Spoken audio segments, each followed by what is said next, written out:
Tell us about the process of the book and like how long it took for you to kind of get to its final stage.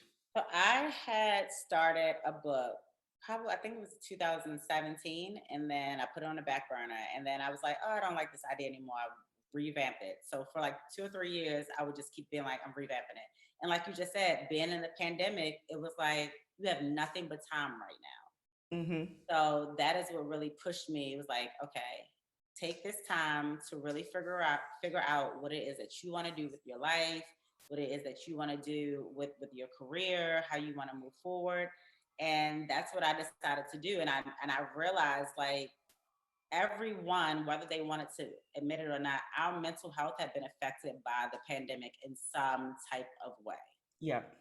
We literally were in isolation. We weren't going out, like as just our human interactions. I remember I cried one day on my front porch. It was a windy day. I ordered Instacart. I was outside, like wiping down stuff with Clorox wipes and spraying down. And It's like a my crazy time. like bags were like flying across my yard, and I just bust out crying. I was like, God, this is not how we're gonna live our lives. So in some way we were all affected by the pandemic. Mm-hmm.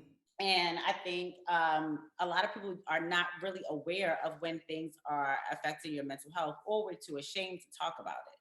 And I don't want people to feel like that. I don't want Black people to feel like that, especially. I don't want Black women to feel like that, especially, because I feel like as Black women, we've always been taught to be strong and to carry the weight on our shoulders, and we don't Mm-hmm. complain and all of these things.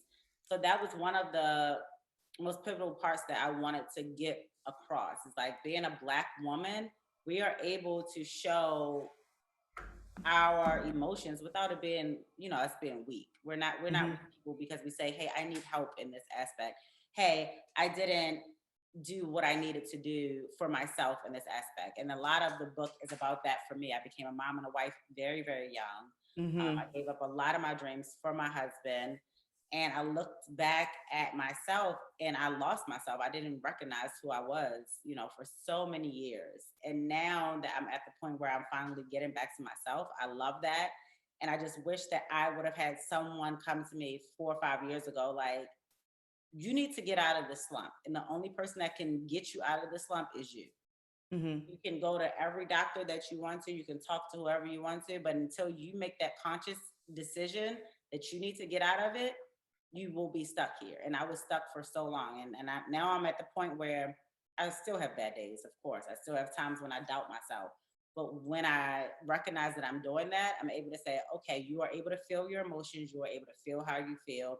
Now, what are you going to do to Right. move past this and to move through this, actually?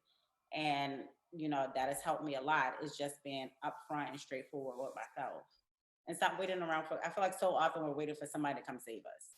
Yes, that's very true.